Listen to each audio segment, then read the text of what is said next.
Today I'd like to talk about the balance sheet.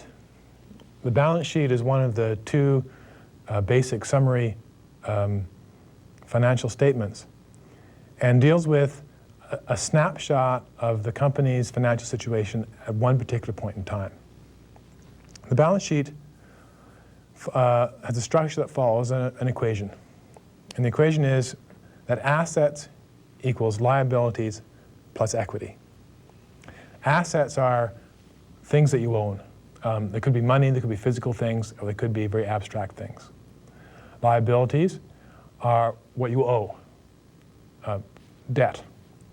Equity is money that's been put into the company either from original shareholders or has been earned and is retained in the company and is being used to pay for some of the assets. These three categories are subdivided as I've shown here. Under assets, you have current assets, fixed assets, and other assets. A current asset is simply an asset that can be converted into cash within 1 year. 1 year is kind of the operative period of time here, both for current assets, and you'll see down here current liabilities as well. So cash today is a current asset. Inventory that will be sold within the next year is a current asset, and so forth.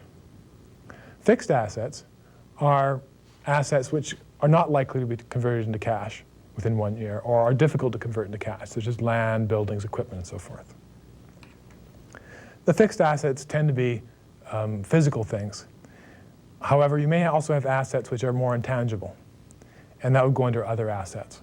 Things that would likely not be converted to cash, but have value anyhow,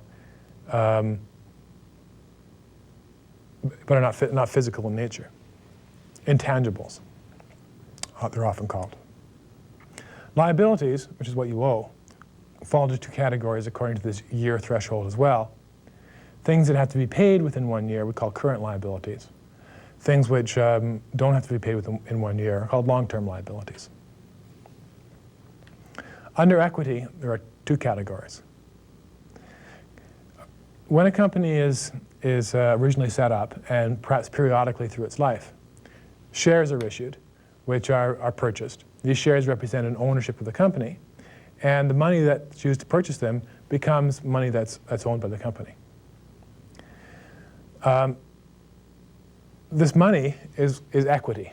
It's money that is obtained by the company not through borrowing, but through sale of shares. And that's the capital stock. Now, the shares can be sold originally or they can be sold at some other time in the company's life. The company can also get money not through debt, through earnings that it makes. It obviously is in the business of making a profit. That profit is money that comes into the company, and it's represented as retained earnings. The company may also give dividends, which is money paid to the shareholders. That money paid to the shareholders would reduce the retained earnings. Now, it's called a balance sheet because the two sides, the assets and the liabilities plus equity, must balance. Because every asset that the company owns has to be paid for from somewhere, either through debt, through money that's put into the company originally in the way of capital stock, or through retained earnings.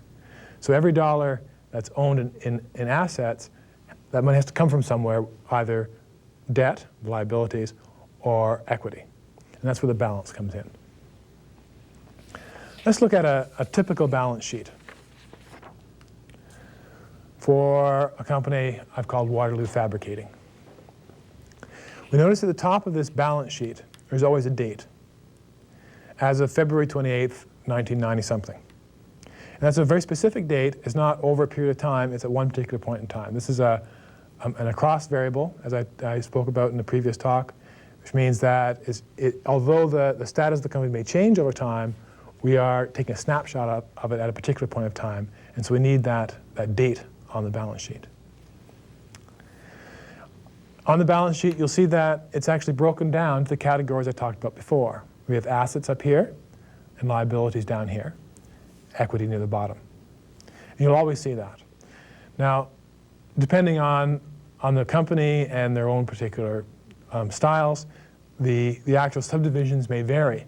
but they'll generally follow this same pattern of current, fixed, and other under assets, current and long-term under liabilities, and capital stock retained earnings under equity. Under current, we can see a few different entries here. Cash is money the company has in either cash, or it could be in savings certificates or something like that. Accounts receivable is money that's owed the company by its customers. They've shipped goods to the customers, and they expect to get money from the customers to pay for it, but the goods have been shipped, money hasn't been received yet, because customers often wait 30 to 90 days to pay off. So this is money the company's owed. It can be considered an asset, and it's a current asset because they expect to get it within the next year. The next three entries here are inventory entries. Raw materials, work in progress, and finished goods. They'll be all converted into goods that are going to be sold and they're going to earn money from within the next year. The finished goods could be sold quite soon. The work in progress has to be finished, but it will also be sold. The raw materials will eventually be converted into finished goods and sold. So it's fair to represent those as being current assets. Under fixed assets, we have some land in a factory building. We also have some equipment here. And you notice the way it's set up here. We have a value of the equipment and less accumulated depreciation. This accumulated depreciation is recognizing that the equipment has lost value since it was new. It has changed in value since it was new. It's worth less now. And we'll see in a week or so how to actually calculate that depreciation. But the $30,000 that's left here is an estimate of the equipment's worth now, which is less than what it was originally purchased for, the $45,000.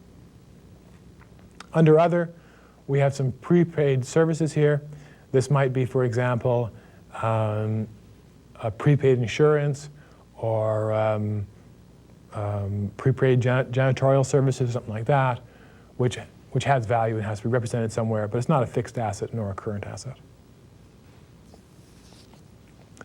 Under liabilities, current liabilities, we have something called a current bank account. Now we're used to, as consumers, having money in a bank, and thus that would be an asset, not a liability. But for businesses, they often maintain a current bank account, which is really a source of short-term loans, as opposed to a way to invest money. In a current bank account, you usually don't get any interest on your money if you have money in the account, but you pay interest on it when you borrow money from it. And it's, if you like, a line of credit. And it's not unusual to see a liability. This is really a loan the company has of $29,000, while at the same time having cash, just because of the way the company works. This current bank account liability may last only a day or so until we get some more accounts receivable in, for example. This cash might be tied up in some investment certificates that's not convenient to cash right away from when they had a cash surplus. So the thing to remember here, this is a liability, this is a debt the company owes under current bank account. Accounts payable is money the company owes to its suppliers. It's perhaps received some raw materials they haven't paid for yet. And they'll have to pay it within the next year, which is why it's a current liability. Accrued taxes, they've made some profit in the past. They recognize they're going to have to pay taxes on that profit. It's a liability they're going to have to pay in the next year when they next pay the taxes. Under long-term liabilities, we see a mortgage loan. That's long-term because, of course, it can last more than 1 year. Under equity, the capital stock is the money that's been placed into the company through the purchase of shares. We see $50,000 there. That may have been done when the company was set up originally. Retained earnings, this is money the company has earned in the past, that's been kept in the company, and then offsets assets which have been purchased through those earnings. So this is the balance sheet. You notice that the assets sum to the same amount as the liabilities and equity. They have to. If, for example, the company took some of its cash and went out and bought some new equipment, there'd be no change to that total, because it'd be just the entries under cash would be converted to entry under equipment, and the total would be the same. If, on the other hand, they went out and got a $10,000 loan, the $10,000 loan would show under liabilities, but because they got this $10,000, the same $10,000 would also show up under current cash. So whatever transaction happens, this balance sheet's going to balance. Why it's called a balance sheet. So going along with the balance sheet is the income statement, which is talked about in a separate talk. Thank you.